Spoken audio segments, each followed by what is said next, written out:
ఒక సీఎం పదవి కోసం ఎన్నో కష్ట నష్టాలు నోరుస్తారు. ఆ దాదాపు ప్రతి పొలిటీషియన్స్ కూడా సీఎం సింహాసనం అనేది ఒక కళ. అలాంటి కళ నెరవేరిన తర్వాత వాళ్ళు అనుకున్న కళలు నెరవేర్చుకోవటానికి వాళ్ళు ప్రజలకు ఏదైతే వాగ్దానాలు చేశారో వాటన్ని నిలబెట్టుకోవటానికి ట్రై చేస్తారు. అదే టైంలో ఆ పదవిని అనుభవించకుండా వాళ్ళ కళలను కూడా నెరవేర్చకుండా చనిపోయిన ముఖ్యమంత్రులు ఉన్నారు. ఇవాళ ఈ దుర్ఘటనలో గుజరాత్ మాజీ ముఖ్యమంత్రి విజయ్ రూపానీ చనిపోయారు. అయితే ఇలానే మన దగ్గర కూడా కొందరు నాయకులు ఈవెన్ ముఖ్యమంత్రి పదవిలో ఉన్నప్పుడు కూడా ప్రాణాలు వదిలారు. వారందరి గురించి ఇవాళ డిస్కషన్లో మాట్లాడదాం. మనతో పాటు ఇప్పుడు ఉన్నారు పొలిటికల్ అనలిస్ట్ శివ రాచర్ల. వారితో మాట్లాడదాం. Hello sir. అంటే ఒక సీఎం పదవి ఎన్నో కష్ట నష్టాలు నోర్చి ఆ స్థానానికి చేరతారు. కానీ మన దగ్గర ఉన్న నాయకులు అసలు ఎవరెవరు ఇలాంటి దుర్ఘటనలో చనిపోయారు? అంటే సీఎం పదవి అనేది రాజకీయ అంశం వేరు. ఇప్పుడు ఒక విమాన ప్రమాదం జరిగిన సందర్భంలో మనం మాట్లాడుతున్న దానికి చూసినప్పుడు వీళ్ళకి ఒక ఎక్కువ సెక్యూరిటీ అనేది, ఎక్కువ సేఫ్టీ మెజర్మెంట్స్ అనేది ఉంటుంది. సహజంగా ఇప్పుడు హెలికాప్టర్లో పైన లేక ప్రైవేట్ జెట్లో పైన ఉంటుంది. ఇది ఇప్పుడు పోతుంది సివిల్ ఏవియేషన్ దాంట్లో వెళ్తూ ఉన్నారు.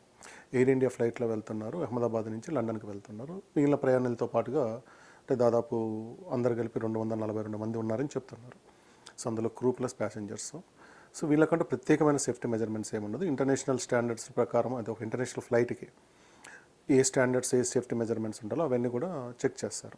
ఇప్పటివరకు మనకున్న ఇన్ఫర్మేషన్ వస్తున్న ప్రకారం ప్రమాదానికి తక్షణ కారణం ఏంటనేది తెలియదు. ఎక్కడ కూడా ఇంకా అనౌన్స్ చేయలేదు. అది బ్లాక్ బాక్స్ ఇంకా చూడాలి, ఏమైతే తెలియదు. ఒకటే చెప్తుంది ఏంటంటే టేక్ ఆఫ్ అయిన ఒక 3-4 నిమిషాలకే మేడే అని కాల్ చేశారు ఏసీటీ వాళ్ళు. మేడే అంటే మీకు తెలుసు కదా, red flag is about to crash అనేది అనౌన్స్ చేయటము, అవకాశం ఉంటే ఇమీడియట్గా ల్యాండ్ చేయడం కోసం క్లియర్ చేయండి అని చెప్పడం. సో ఇది టేక్ ఆఫ్ అయిన ఒక 5-6 నిమిషాల లోపల ఇది జరుగుతుంది కాబట్టి దాని లోపల ఏం మిస్టేక్ అయింది, ఇంజన్ ఫెయిల్యూర్ అంటానికి కూడా లేదండి, అప్పుడే టేక్ ఆఫ్ అయింది కాబట్టి. ఈ సందర్భంలో ఈయన మినిస్టర్ అయినా ఇంకొకరైనా ప్రత్యేకంగా చెప్పగలిగేది ఏముండదు. కానీ ఈరోజు జరిగిన దుర్ఘటన 2 రకాల విషాదం. ఒకటి ఫ్లైట్ కూలి అంతమంది చనిపోవడం విషాదం అయితే, అది ఒక మెడికల్ కాలేజ్ హాస్టల్ మీద చనిపోయి లంచ్ చేస్తున్న 20 మంది మెడికల్స్ ఉండటం అనేది ఒక తీవ్రమైన విషాదం అన్నమాట. ప్రమాదం విషాదం. దీంట్లో 2 ప్రమాదాలు ఉన్నాయి. విమానం కూలటం ప్లస్ రెండోది మెడికల్ హాస్టల్ మీద కూడా మెడికల్ లంచ్ చేసిన పిల్లలు చనిపోవటం అనేది 2 రకాల ప్రమాదాలు ఉన్నాయి. ఈ సందర్భంలో మనం మాట్లాడుతున్నది విజయ్ రూపానీ, గుజరాత్ మాజీ సీఎం గురించి మాట్లాడుతూ ఉన్నాము. అయితే దీని మీద ఏవియేషన్ కానీ సెంట్రల్ హోమ్ మినిస్టర్ కానీ ఇంకా ప్రకటన చేయలేదు. కానీ లోకల్ సిపి ప్రెస్ మీట్ పెట్టి అనౌన్స్ చేశారు. అట్లాగే నేషనల్ మీడియా అంతా రాస్తూ ఉంది.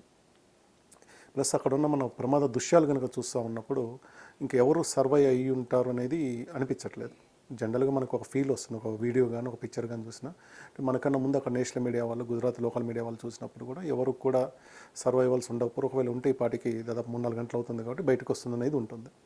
ఇప్పుడు ఆ పరిస్థితి కనపట్లేదు. విజయ్ రూపానీ బిజినెస్ క్లాస్లో 2D సీట్లో ఉన్నదని కన్ఫర్మేషన్. ప్యాసింజర్ లిస్ట్లో ఉన్నారు, ఆయన బోర్డ్ అయ్యారు, అదంతా ఉన్నది confirm. So it is assumed that he is no more, is died అనేది మనం మాట్లాడుతున్న సందర్భం. సో విజయ్ రూపానీ ఆయన చాలా అంటే ఆయన జీవితం మొత్తం రాజకీయమే. జీవితం మొత్తం అంటే విద్యార్థి దశ నుంచి రాజకీయం. ఆయన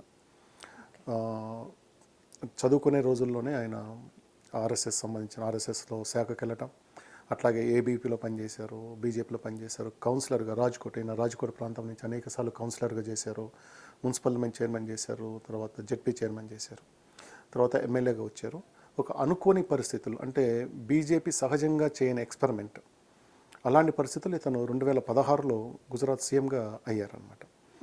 ఆ పరిస్థితి ఏమని చెప్పాలంటే, మనకు గుజరాత్ సీఎంస్ అంటే పటేల్స్ మొదటి నుంచి కూడా పటేల్ అది డామినేటింగ్ కమ్యూనిటీ.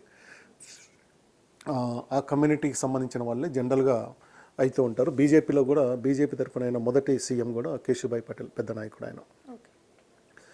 సో ఆ పటేల్స్ని కాదని నాన్ పటేల్స్, అందులో మైనారిటీ వర్గానికి సంబంధించిన, మైనారిటీ అంటే ముస్లిం క్రిస్టియన్ కాదు, రిలీజియస్ మైనారిటీలో జైన్స్ కూడా మైనారిటీనే, సంఖ్యాపరంగా మైనారిటీ. ఆ వర్గానికి చెందిన రూపానీని తీసుకొచ్చి సీఎం చేయటం అనేది ఆ రోజు అందరికీ ఆశ్చర్యం కలిగించిన అంశం. ఎందుకు ఆశ్చర్యం కలిగిస్తుందంటే, హార్దిక్ పటేల్ ఒక పటేదార్ రిజర్వేషన్ కోసం పెద్ద ఉద్యమం నడుపుతున్న 22-23 సంవత్సరాల యువకుడు అతను. ఉద్యమం జరుగుతుంది. దానికి వాళ్ళకు అతనితో పాటుగా అల్పేష్ ఠాగూర్ బీసీ కమ్యూనిటీ, అట్లాగే మహేష్ జిగ్నాని ఎస్సీ దళిత్, వీళ్ళ 3 రకాల జనాలు కలిసి దాని మీద గట్టిగా పోరాడతాం. అందరి యువకులే 22 పటేల్ ఉంటే మిగిలిన వాళ్ళంతా 30-35 లోపల ఉంటారు. ఒక రకంగా ఉక్కిరి కొట్టించారు. ఆనందీ పటేల్ అని ఒక బలహీనమైన నాయకురాలు, సీనియరేగా, నమ్మకు పెద్దగా లేదు. ఆమె సీఎంగా ఉన్నది అప్పటి వరకు. 2014 నుంచి 16 మధ్యలో ఆమె సీఎంగా ఉంది. అంటే మోడీ పీఎం అయిన తర్వాత ఆనందీ పటేల్ గుజరాత్ సీఎంగా వచ్చారు, ఆమెను ఉన్నారు. అంటే పెద్దగా నిర్ణయాలు తీసుకునేంతగా లేదామా. సో సీనియారిటీ లాయాలిటీని బట్టి తీసుకొచ్చారు పటేల్ కమ్యూనిటీ. ఆమె పటేల్ కమ్యూనిటీకి సంబంధించిన ఆమె కూడా గుజరాత్ సీఎంగా ఉన్నా కానీ పటేల్ ఉద్యమాన్ని ఆపడంలో ఫెయిల్ అయ్యారు. వీళ్ళు అక్కడ పటేల్ సంఘర్షణ సమితి ఒకటి యూత్ వింగ్ ఉంటుంది, దాంట్లో పనిచేస్తూ ఉన్నారు. అక్కడ వచ్చిన డిఫరెన్స్ తోటి వీళ్ళు ఈ పటేల్, నేను చెప్తున్న హార్దిక్ పటేల్ అవుతున్నారు, వాళ్ళు పాటీదార్ ఉద్యమం మొదటి రిజర్వేషన్. అది ఒక చిన్న సంఘటన అనమాట. అతను వాళ్ళ అక్క ఏదో స్కాలర్షిప్ కోసము ప్రయత్నం చేస్తే ఆమెకు మంచి మార్కులు వచ్చినా రాలేదు. ఓబీసీ రిజర్వేషన్ ఇంకొక ఆమె ఫ్రెండ్కి వచ్చింది స్కాలర్షిప్. దాంతో ఇది మనం నష్టపోతున్నామని ఒక అతను యువకుడు, చిన్నపిల్లడు మొదలుపెట్టిన ఉద్యమం అది రాష్ట్ర వ్యాప్తంగా సంచలనమయ్యి వేలాది మంది, అది 2014లో తిరుగులేని విజయం సాధించిన మోడీకి సంబంధించిన రాష్ట్రంలో, లేక దాదాపు అప్పటికి 10-12 నుంచి రూలింగ్లో ఉన్న గుజరాత్లో ఉద్యమం రావటం అని బీజేపీ కానీ మోడీ కానీ ఊహించింది. సో అలాంటి సందర్భంలో ఆనందీ పటేల్, అంటే పటేల్ వర్గానికి చెందిన ఉన్నా కానీ వీళ్ళు ఆమెకు మద్దతు ఇవ్వకుండా చేస్తున్నారన్న కోణంలో ఆమెని ఎన్నికలకి ఒక 15-16 నెలల ముందట 2016 సెప్టెంబర్ ఆ టైంలో ఆమెను తప్పించి జైన్ వర్గానికి చెందిన విజయ్ రూపాన్ని తీసుకొచ్చి సీఎం చేశారు. ఆ విధంగా ఆయన ఏ రోజు రేస్లో లేరు. తర్వాత నిఖిల్ పటేల్ అనుకుంటాను, నిషిత్ పటేల్, ఆయన రేస్లో ఉండేవారు. అంటే పటేల్ పోతే పటేల్ వస్తారు, గుజరాత్ సీట్ అనేది పటేల్ కనేట్టుగా ఉండేది ఆ టైంలో. పటేల్ ఉద్యమం కూడా జరుగుతుంది కాబట్టి. సో అలాంటి దాన్ని కాదని ఇతన్ని తీసుకురావటం అనేది ఆ రోజు అందరికీ రాజకీయ వర్గాల్లో చాలా ఆశ్చర్యకరమైన విషయం అది. సో ఆ తర్వాత ఎన్నిక జరిగింది. మనకు ఎన్నిక జరిగినప్పుడు 2017లో ఎన్నిక జరిగినప్పుడు నిజంగా బీజేపీ ఓడిపోతున్న పరిస్థితి వచ్చింది. ఎంత టైట్ పొజిషన్ వచ్చిందంటే ఆ రోజు మొత్తం 182 సీట్లలో, గుజరాత్లో ఉన్న 182 సీట్లలో 92 సీట్లు గెలిస్తే గవర్నమెంట్ ఫామ్ అవుతుంది. బీజేపీ కేవలం 99 సీట్లు మాత్రమే గెలిచింది. అది ఒక పెద్ద షాక్ వాళ్ళకి. ఆ రోజు అమిత్ షా క్యాంపెయిన్ చేస్తూ వై నాట్ 150 సీట్సే టార్గెట్ అని, అంటే అవుట్ ఆఫ్ 182 150 సీట్స్ టార్గెట్ అని వాళ్ళు ప్రచారం చేస్తే వాళ్ళకి వచ్చింది 99 మాత్రమే వచ్చాయి. 92 కనీస సంఖ్య గవర్నమెంట్ ఏర్పడటానికి. సో 99 అంటే త్రుటిలో తప్పిపోయింది వాళ్ళకి. ఒక 7 సీట్లలో కనుక మార్పు వచ్చి ఉంటే ప్రధానమంత్రిగా అంత భారీ విక్టరీ సాధించిన తిరుగులేని నాయకుడుగా ఉన్నాడు మోడీ. 2016-17లో ఒక స్థాయిలో ఉన్నారు కదా, సొంత రాష్ట్రంలో ఓడిపోతుంది అన్న పరిస్థితి వచ్చిందనమాట.